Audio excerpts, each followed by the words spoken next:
Primero tenemos que organizarnos en cuanto a la nomenclatura de los niveles ganglionares y la nomenclatura de la operación que se llama disección de cuello, que tiene diferentes tipos y que antiguamente tenía diferentes denominaciones, tanto los ganglios como las operaciones, diferentes de acuerdo al lugar donde se realizan, al país, al hospital, a veces. Inclusive en Lima había una diferencia entre un hospital y otro, la forma de denominarlos. Actualmente lo que se busca es tener una terminología común en todo el mundo para poder definir en la cirugía qué estructuras linfáticas, qué ganglios retirar o qué otros tejidos hay que extirpar.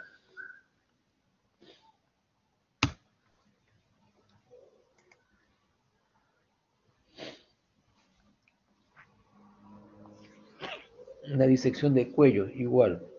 Tenemos que... La disección de cuello es una técnica quirúrgica encaminada a extirpar la enfermedad metastásica a los ganglios linfáticos de un cáncer primario del área de cabeza y cuello. A los ganglios. Entonces, extirpar la enfermedad metastásica quirúrgicamente. O sea, definir cuáles son los límites. Los límites del cuello los conocen, ¿no? Eso es lo que en un inicio se mencionó con el grupo que tenemos. Vamos a ver si acá está la...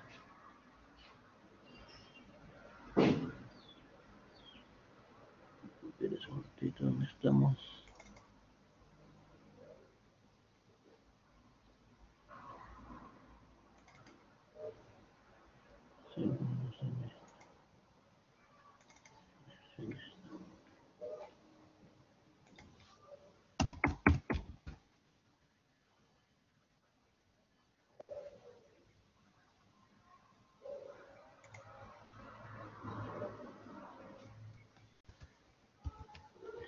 Bien, igual para la denominación de la operación, términos que sean comunes. Aquí tenemos entonces la aclaración, digamos, de los límites del cuello.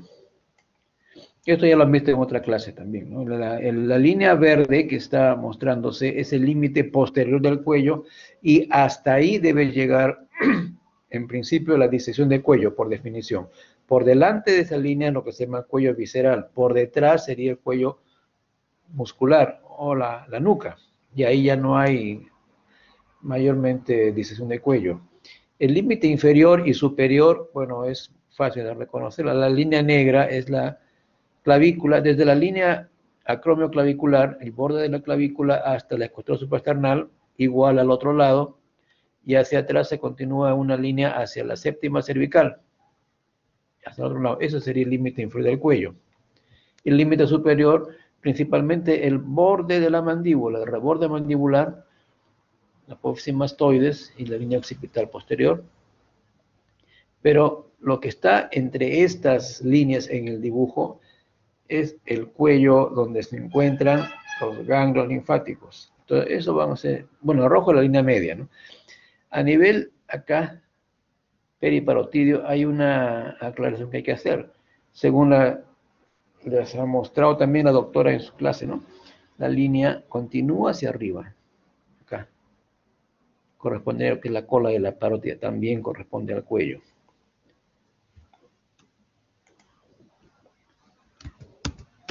Con esos límites en mente, definimos la disección de cuello, qué límite va a tener de acuerdo a qué tipo de disección se hace. Acá estábamos mencionando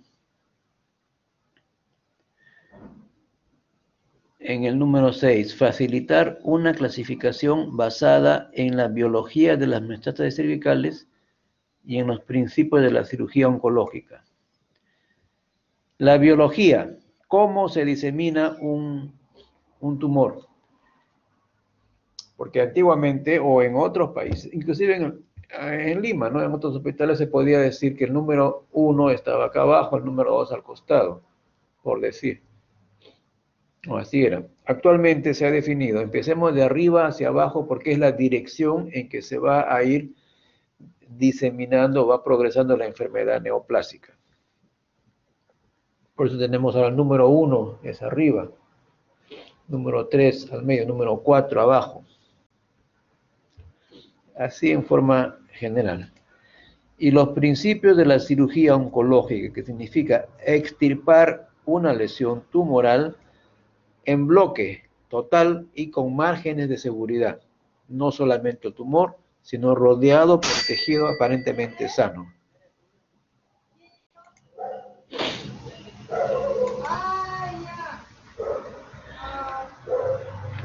En esta imagen, observen, como saben, ganglios hay en todo el cuerpo, no solamente en el cuello, hay en todo el cuerpo prácticamente. Y se agrupan en ciertos niveles, en el cuello, en las axilas, en las ingles, retroperitoneo, popliteos, mediastinales, etcétera, etcétera. ¿Qué denominación le damos a los ganglios como está en este dibujo de acuerdo a su localización?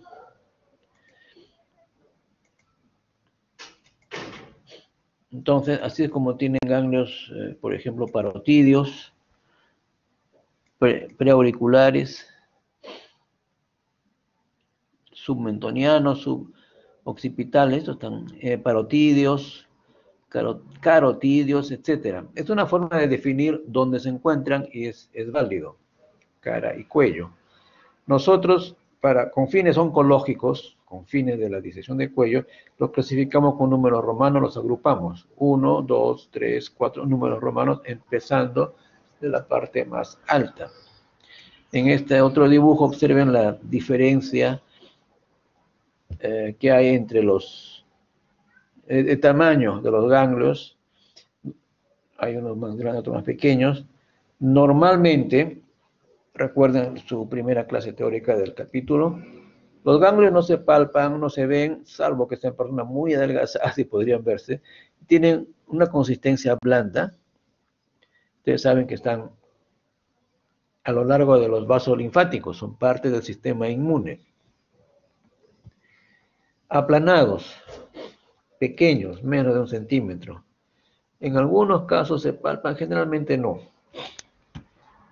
¿A qué llamamos adenomegalia? Recuerden, adenomegalia, crecimiento, mayor tamaño de lo normal, más de 1 centímetro.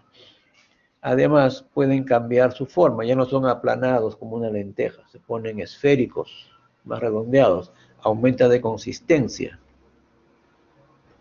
pueden ser dolorosos. Pero ¿cuál es la patología más frecuente? ¿Cuál es la causa más frecuente de adenomegalia?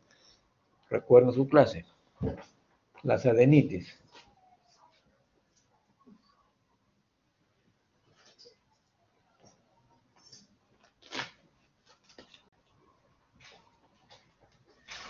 Bien, problema inflamatorio, infeccioso, más frecuente en las etapas tempranas de la vida, adenitis. Esto llamamos adenitis o linfadenitis. La patología neoplásica no es tan frecuente. Puede ser un tumor maligno primario, que es el tumor de los ganglios linfáticos, del sistema linfático, lo que se llama el linfoma, o un tumor metastásico, en el cual las células tumorales han venido de otro órgano, puede ser alejado, y llega y el ganglio los engloba y crece. Es una adenomegalia también, pero neoplásica. Repetimos ese concepto que es importante. No es lo más frecuente, pero es el tema de esta clase y es algo muy importante porque estamos hablando de un cáncer. Entonces, imaginen que estos ganglios que están acá están enfermos, hay que extirparlos. En la cirugía oncológica se extirpan en bloque, no por partes, sino en bloque. Entonces, imaginemos querer extirpar estos ganglios que están por acá, o los de acá, pero dejando la vena en su lugar. Esas son las venas yugulares internas, las más grandes, más importantes del cuello. No queremos sacar las venas, sino solamente los ganglios. Implica una disección muy cuidadosa. Hay que despegarlo de la vena. Si no se puede, porque está involucrada, está infiltrada la vena, ya no se puede despegar, hay que extirpar la vena, ¿no? Es uno de los puntos a tener en cuenta cuando hablemos de disección de cuello en un momento. Niveles ganglionares en el cuello. Niveles ganglionares o escalones, como dicen algunos, o grupos ganglionares. El grupo 1 o nivel 1, como les decía, usamos números romanos. Vean, en línea azul completa está la división de los niveles ganglionares. Y en líneas punteadas, una subdivisión. Entonces, primero, fíjense, en un hueso, es una importante referencia anatómica, el hueso hyoides, que está a la altura de la base de la lengua y más o menos coincide entre el plano submentoniano y el plano anterior del cuello. Se forma un ángulo, ahí está el hueso hyoides, que más o menos, podríamos decirle que está por acá, ahí, donde está la flechita, el hueso hyoides. Por encima es suprayoideo y por debajo infrayoideo, eso lo saben ustedes. Pero ese hueso o esa línea que forma el hueso nos sirva de base para un triángulo. El vértice va a ser el mentón. El mentón, el hyoides y los bordes de la mandíbula pueden ser los lados, los límites de un triángulo isósceles.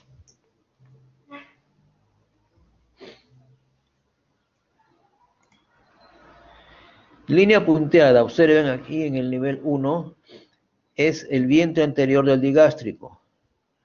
Subdivide por delante del vientre anterior del digástrico el grupo 1A, adelante,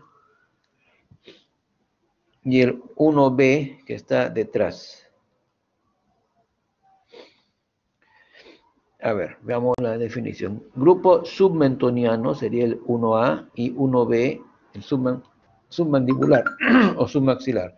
Como se dan cuenta, el 1A está en el centro y los 1B, hay uno a cada lado, están delimitados. 1A, vientre anterior del digástrico y el hueso hyoides, y se une en el mentón, un triángulo central. 1B, vientre anterior del digástrico, vientre posterior del digástrico y el borde de la mandíbula.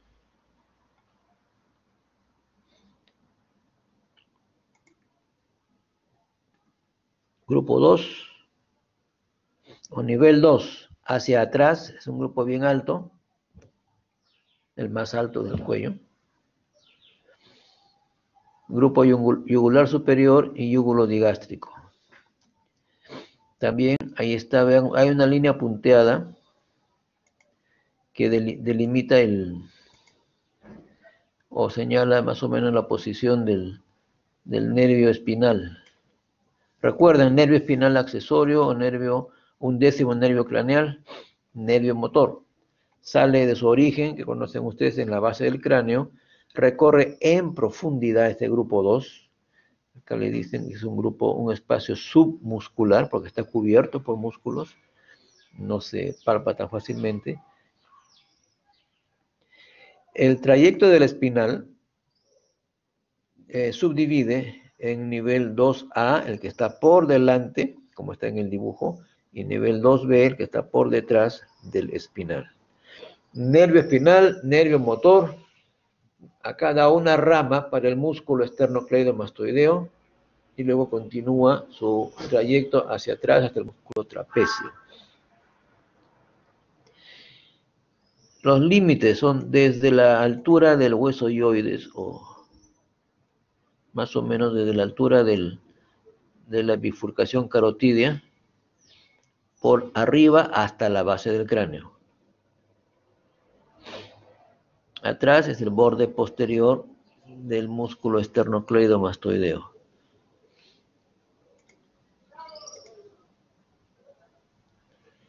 Vamos hacia abajo, siguiendo el trayecto del músculo esternocleidomastoideo. Grupo ganglionar 3 o nivel 3, grupo yugular medio, grupo yúgulo homoyoideo. Nuevamente los límites son desde del yoides o también la altura de la bifurcación carotidia hacia abajo hasta la membrana cricotiroidea a esta altura, que coincide también con la unión del músculo homoyoideo con la yugular interna. Y límite es el límite del músculo esternocleidomastoideo hacia atrás.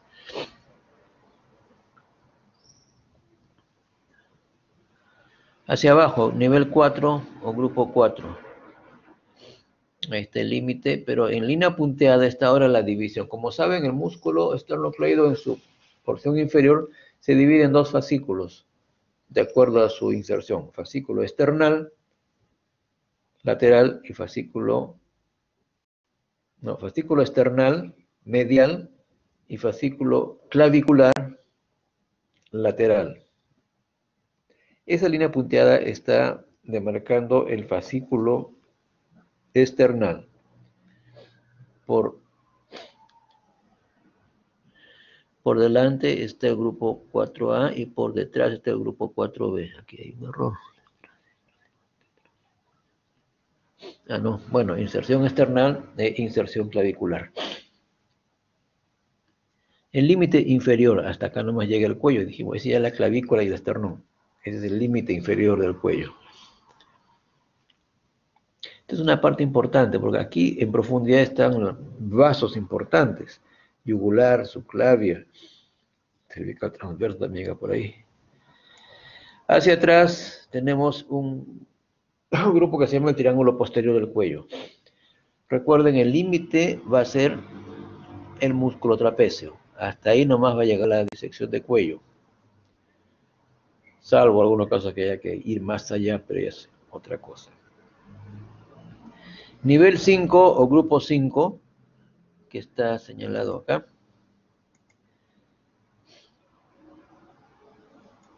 Esta línea punteada, que está señalándose en este momento, nos va a subdividir hacia arriba en el 5A, A arriba y 5B debajo. El nivel 5A está por encima del homoyoideo y el nivel 5B por debajo del homoyoideo.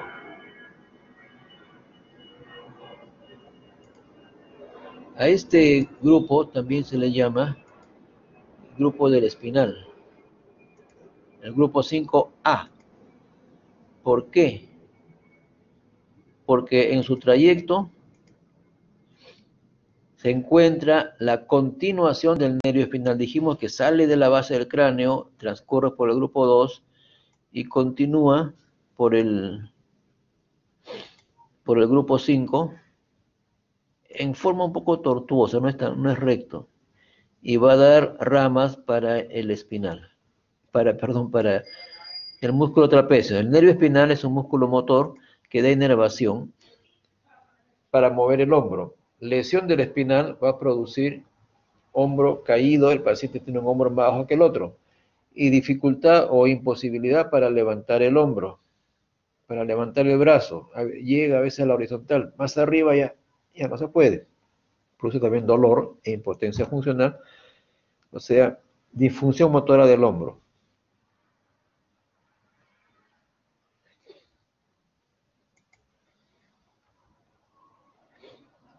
Volvamos a la línea media y llegamos al grupo 6. Recuerden que hablamos del hueso yoides como base de un triángulo hacia arriba, vértice en el mentón y los bordes de la mandíbula, es el grupo 1, que se divide en 1A y 1B. Ahora hacia abajo, base en el yoides, pero el vértice está ahora en la escotadura external. Así se delimita un triángulo y sus lados vienen a ser las carótidas. Es el grupo 6 o nivel 6, también llamado compartimiento anterior del cuello. Compartimiento anterior. Vean, tenemos entonces triángulos en la línea media, el 1 y el 6, específicamente el 1A y el 6, y los demás son laterales. Entonces, desde arriba el hueso yoides y hacia abajo hasta la escotadura supraesternal, a los lados el borde medial de ambas vainas carotídeas, comprende los ganglios peritiroideos, paratraqueales, cadena recurrencial, las que están a lo largo del nervio, de los nervios recurrentes laringios, y el ganglio delfiano. Entonces, repasando niveles ganglionares del cuello, el nivel 1 con el 1A submentoniano, 1B submandibular, nivel 2 con el 2A que está delante del nervio espinal y 2B detrás del nervio espinal, nivel 3 en la parte central, triángulo carotídeo, nivel 4 en la parte baja del músculo esternocleidomastoideo, 4A es el esternal y 4B el clavicular. Y el grupo 5 o triángulo posterior del cuello, grupo 5A, que está arriba, triángulo del espinal, encima del homoioideo, el 5B, de la arteria cervical transversa, debajo del homoioideo. Y el grupo 6, que está adelante, nuevamente, compartimiento anterior del cuello. Acá están los mismos grupos ganglionares en colores. Bien, hemos definido los niveles ganglionares del 1 al 6 para tener una idea de que cuáles estructuras linfáticas se involucran de acuerdo al tipo de disección de cuello. Entonces, ¿qué es disección de cuello?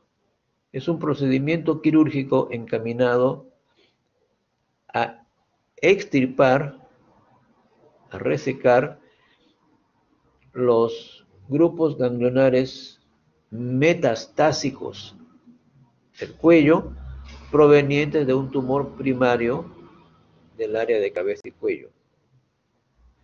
Para aclarar que si un cáncer de colon, un adenocarcinoma de colon, da metástasis ganglionar al cuello, entonces no está indicada hacer la disección de cuello.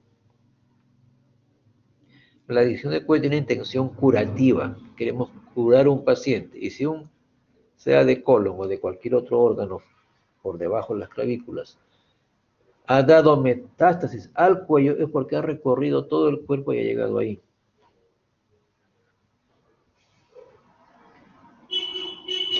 Entonces, esa es la definición de disección de cuello. Bueno, aquí llamamos disección radical de cuello. Ahora vamos a ver diferentes tipos de disección de cuello. Es un término histórico. Es la primera operación que se diseñó para tratar la metástasis ganglionar linfática al cuello de un cáncer primario de cabeza y cuello, ya sea de cavidad oral, de laringe, de tiroides, de piel, etc. Y que da metástasis al cuello, se puede hacer la disección de cuello junto con la extirpación del tumor primario, por supuesto.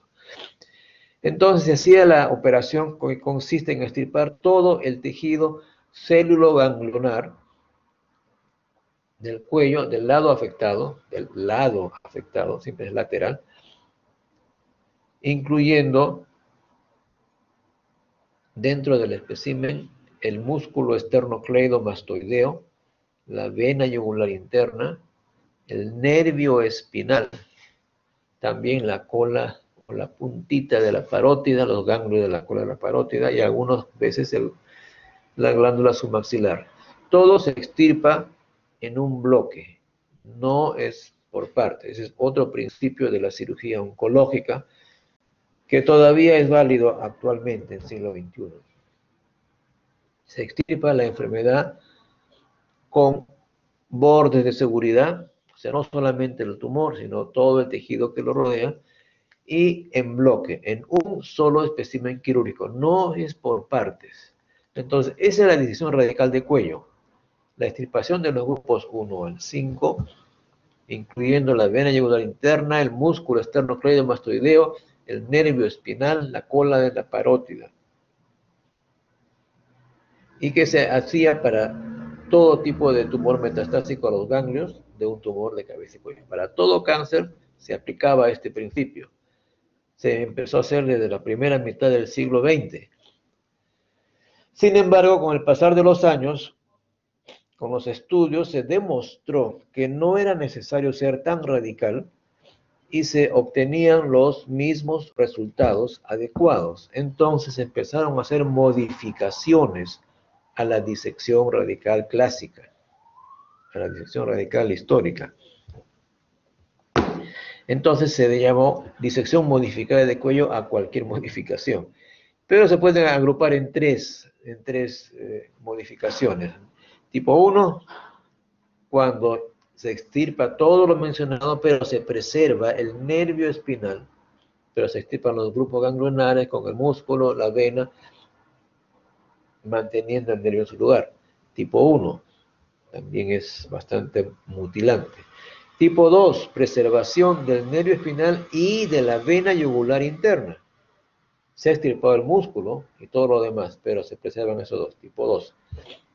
Y el tipo 3, que vendría a ser la que se realizaba con mayor frecuencia, también llamada disección funcional, porque preserva las funciones, en la cual se extirpan los grupos ganglionares mencionados, del 1 al 5, pero se preserva el nervio espinal, la vena yugular interna y el músculo esternocleidomastoideo.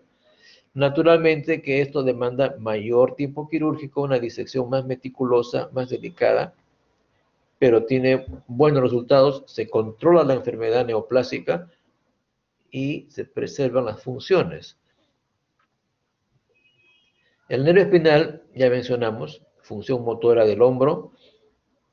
Si se daña, si se pinza, si lo cauterizan, si lo cortan, si lo extirpan, lesión del espinal, que produce caída del hombro, impotencia funcional del brazo, dolor también, no puede elevar el brazo el paciente, cuando camina se le puede notar un hombro más bajo que el otro, requiere rehabilitación y otras medidas.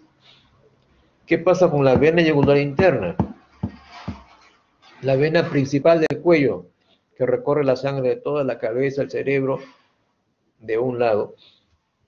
Si uno la pinza, como era la disección de cuello clásica, se pone pinza arriba, pinza abajo, se extirpa todo ese pedazo de vena junto con el espécimen quirúrgico, se interrumpe la circulación venosa, que produce congestión, edema, cefalea, tendencia al sangrado,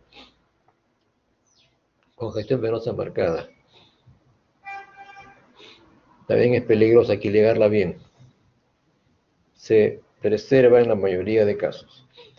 Y el músculo esternocleidomastoideo también era la radical clásica era una operación bastante mutilante, pero se hacía más rápido, se ponía una pinza grande abajo, se pinzaba el músculo, se pinzaba la vena y se cortaba, y se seguía levantando todo el espécimen en bloque.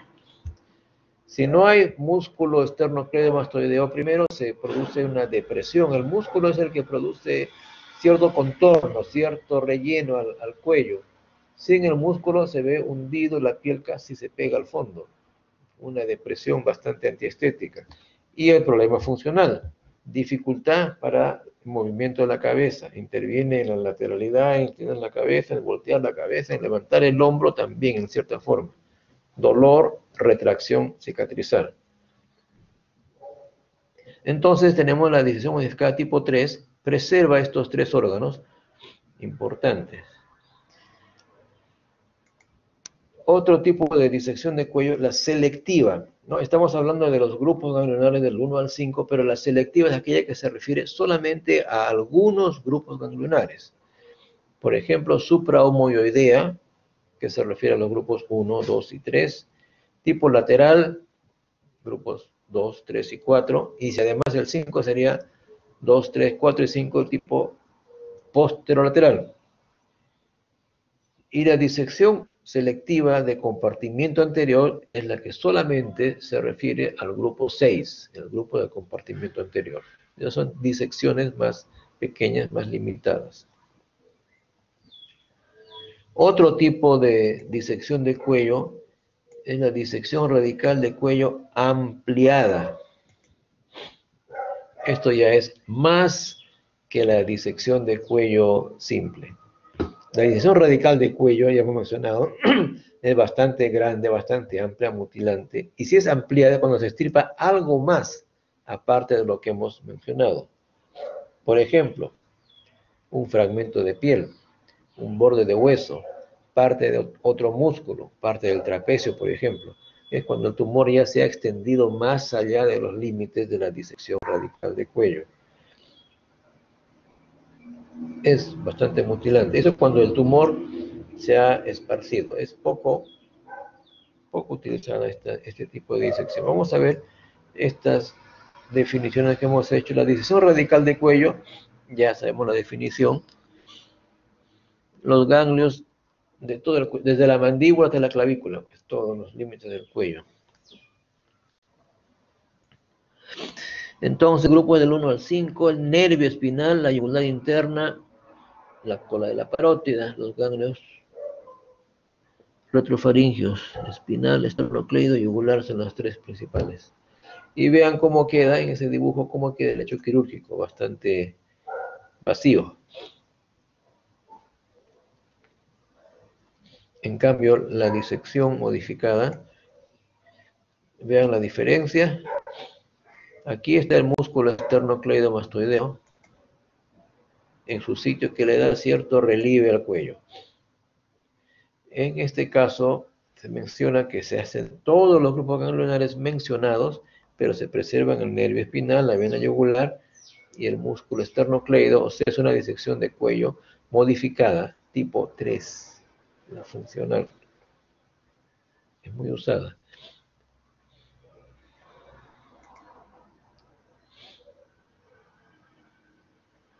Disección selectiva suprahomoioidea. Acá está en detalle. Este tipo de disección de cuello es la extirpación en bloque de los ganglios de los grupos 1, 2 y 3. Disección de cuello suprahomoioidea. Usualmente también se incluye la glándula submaxilar. ¿Cuándo se emplea? Esto es importante. Tiene una indicación precisa. Se le llama también disección profiláctica. Pacientes que tienen un carcinoma de cavidad oral, ya sea lengua, piso de boca, etc., en los cuales uno en el examen clínico se palpa el cuello, se examina mediante ecografía, se detecta si hay o no hay ganglios metastásicos y no se detectan. De acuerdo a la estadística TNM, se le pone una clasificación N0, negativo. Sin embargo, por estadística se conoce que un tumor, un carcinoma epidermoide de cavidad oral, de acuerdo a su profundidad, de acuerdo a su tamaño, es posible que ya haya metástasis ganglionar, aunque no se detecte, es decir, a nivel microscópico, y que después de un tiempo va a hacerse notar. Entonces, esa es la indicación de la disección suprahomoioidea, un carcinoma de cavidad oral,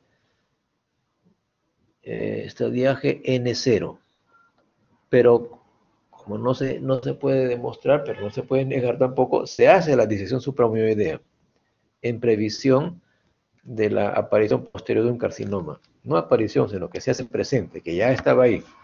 Enfermedad oculta. Se programa y se hace la cirugía y el cirujano durante la disección de cuello es posible encuentra un ganglio sospechoso. Ya es cuestión de experiencia, de ojo clínico. Si es un ganglio más grande o más duro, que en lugar de ser aplanadito es más esférico, entonces entra la sospecha. Este es un ganglio sospechoso. ¿Qué hay que hacer? Se extirpa el ganglio y se envía al laboratorio de patología para que el patólogo informe, mediante el estudio inmediato por congelación, si está o no está comprometido por neoplasia, ¿no? Porque ya saben que todo debe ser siempre avalado por el patólogo, tiene que haber una evidencia. Si el patólogo dice es un ganglio inflamatorio, no hay tumor, entonces, bueno, termina la operación en la disección selectiva suprahumoidea de cuello. Pero si el patólogo informa ganglio positivo para neoplasia, ganglio con metástasis de carcinoma epidermoide, entonces ya no es un N0, como ponen acá. No, acá dice N positivo, ¿no? Si hay enfermedad N positivo, se amplía la extirpación y se completa la disección a los siguientes niveles 4 y 5. Esa sería una disección modificada, completa. Disección selectiva suprahumoidea de cuello incluye nivel 1, nivel 2 y nivel 3 y la glándula submaxilar. Otro tipo de disección es la disección selectiva lateral de cuello, que incluye la extirpación de los grupos ganglionares 2, 3 y 4, o sea, lateral, ¿no? Justo la continuación o la dirección del músculo esternocleidomastoideo, más o menos, para tener una idea práctica. En la disección selectiva lateral de cuello, tiene una indicación similar para un cáncer que tiene localización en la línea media, orofaringe, hipofaringe, laringe. Ya saben, posiblemente tenga enfermedad oculta, no se palpan ganglios, no se detectan, pero puede haber enfermedad microscópica. Mejor es hacer la disección lateral de cuello. ¿De qué lado? Se indica de los dos lados, porque no se puede saber de qué lado se ha hecho la metástasis. Entonces, si tienen enfermedad N0, pero posibilidad de albergar enfermedad oculta, entonces se recomienda la disección selectiva lateral de cuello. Por lo común, la disección se realiza en forma bilateral, en ambos lados. Si además hacemos el grupo 5, tenemos la disección posterolateral de cuello, 2, 3, 4 y 5, para pacientes con neoplasias malignas cutáneas y sarcomas de tejidos blandos, localizada en la región posterior del cuello, del cuero cabelludo, reborde de la nuca, etc. Disección posterolateral de cuello. Bueno, lecho quirúrgico del libro de anatomía. Acá están los músculos escalenos, ya se pueden ver, ¿no? Y también ahí ven las raíces nerviosas. Ese es el lecho ya, hasta ahí nomás se queda limpio. Claro, cubierto por saponeurosis, no se ve así como en este dibujo, pero ya es el lecho, el piso que queda. Disección selectiva anterior del cuello, acá está. Vean, se ve mejor de adelante hacia atrás. El grupo 6 tiene base en el ioides, vértice en la cortadura supraesternal y a ambos lados las carótidas, como dijimos. La disección selectiva anterior de cuello es la que extirpa los ganglios del tejido célulo-ganglionar del grupo 6 nada más. Esa es la definición de disección selectiva anterior de cuello. Se recomienda para pacientes con tumores de tiroides, hipofaringe, tráquea, esófago cervical y región subglótica. Acá está la tiroide, que es un órgano muy importante.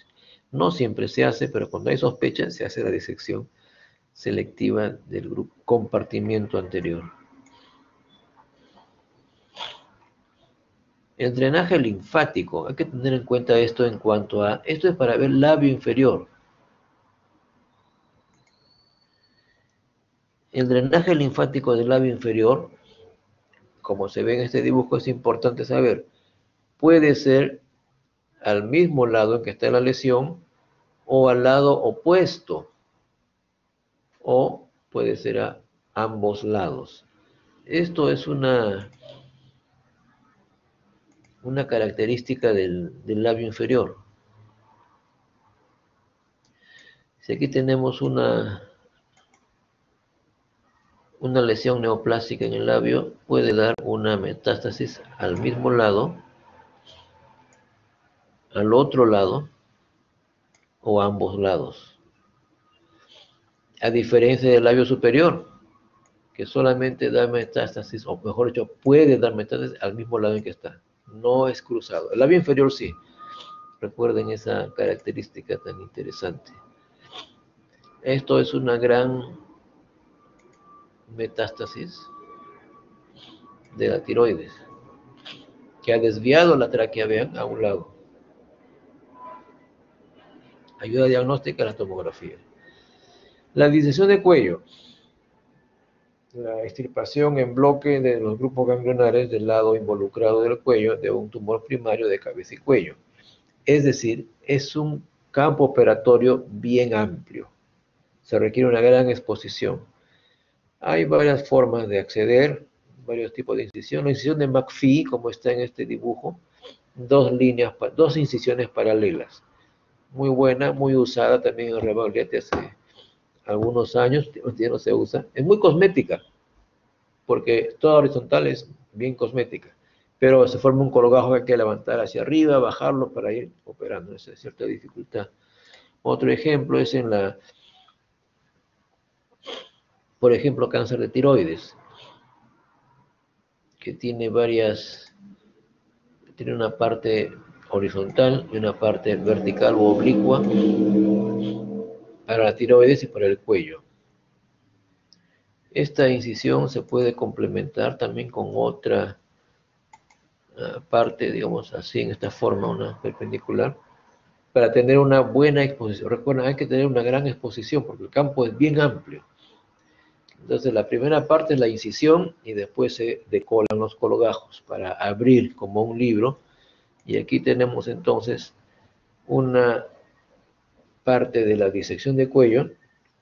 Acá se está separando con los drenes de Penrose el músculo esternocleidomastoideo. Debajo del músculo, vean que está el espécimen, la disección de cuello en sí. Acá se puede ver, esto es la vena, la yugular. Es decir, se está preservando, ya se separó de la vena y del músculo y se está extirpando el espécimen de disección de cuello que está acá. Esto es el producto, repito, un solo bloque de tejido, no es por partes, no es el berry picking que hacían algunos, es un solo bloque, donde están todos los niveles que se han involucrado en la cirugía de disección de cuello. Es lecho quirúrgico. Acá está el músculo esternocleidomastoideo. Esto que está acá me parece que es la carótida. Y atrás está el trayecto de la laringe tráquea que se puede ver. Ese polvito blanco que está por ahí es un hemostático que se emplea. Una vez que termina la cirugía es un campo muy amplio, hay que hacer una hemostasia prolija, ligar vasos, cauterizarlos, una disección de cuello a seccionados linfáticos también, hay que ver si hay acumulación de linfa. Una vez hecha la hemostasia prolija, se coloca el polvo hemostático y se sutura el platisma y la piel en forma muy meticulosa. Demora bastante la sutura. Tiene que ser prácticamente hermético porque se va a colocar un drenaje de tipo succión continua al vacío. Puede haber hematomas. O sea, no ven nada que sangre, pero en el lapso de toda la noche, al día siguiente, de repente está hinchado otra vez. Entonces, como se está señalando en este dibujo, se coloca este elemento que es un dren tubular o dos que van a mantener el vacío mediante una máquina de vacío que haga succión continua, ya sea la aspiración del empotrado o una aspiración portátil, o este sistema del tamborcito. Este es un tambor que tiene un resorte adentro que mantiene separadas sus dos tapas. Se aplasta, se tapa esa tapita que tiene, entonces el resorte lo mantiene separando los dos extremos y mantiene el vacío. Se va succionando. Eso se deja. Y cada 24 horas se mide. Generalmente en la mañana, a las 7, al empezar el turno, el personal retira el tamborcito que ya se llenó, se destapa, se vacía y se mide cuánto ha drenado el paciente. Puede ser 100 centímetros, 120, 80, es variable. Se drena sangre, es suero, puede haber linfa. Eso debe ir disminuyendo. Se mide todos los días. El drenaje debe ir disminuyendo hasta que esté más o menos en 30, por ahí se puede retirar. Se puede dejar un dren de Penrose normal. Se vacía el contenido, se cuantifica y luego nuevamente se aplasta el tamborcito y se pone la tapa. Al taparlo ya queda en vacío, haciendo siempre esa succión continua. Observen, esta es una metástasis masiva submaxilar y maseterina, o sea, cervicofacial, de un tumor primario de Carrillo con compromiso de piel incluso. Y aquí un pobre paciente que tiene comprometidos prácticamente todos los grupos ganglionares del cuello. Además, la piel, observen ese color medio rojizo de aspecto acartonado, eso es infiltración linfangítica de la piel. Además, hay úlceras en la piel, observen. Mencionamos el término de cuello congelado, aquel tumor que compromete tanto las estructuras del cuello que no se puede individualizar, no se puede mover. Está todo fijo. Este es un caso ya irresecable, ya no se puede operar. Y esto es, nuevamente, el espécimen de una disección de cuello. Así se debe enviar a patología, poniéndole marcas, ya sea impresas o escritas a mano. Acá dicen el grupo 2, 3, 4 y 5. El patólogo debe informar cuántos ganglios se encuentra en cada nivel ganglionar y de esos ganglios cuántos están comprometidos por la neoplasia, en forma de número quebrado, ¿no? Por ejemplo, si en el grupo 3 se encuentran 10 ganglios, los revisan los ganglios y encuentran que hay 3 que tienen cáncer y los demás no. Entonces ponen 3 sobre 10. Grupo 3, 3 sobre 10. 3 positivos de 10 ganglios. Y así en cada uno de los grupos. Esto es una disección de qué tipo. Grupos 2, 3, 4 y 5 es una disección posterolateral, ¿no? Para saber. Muy bien, ¿alguna pregunta tienen ahí?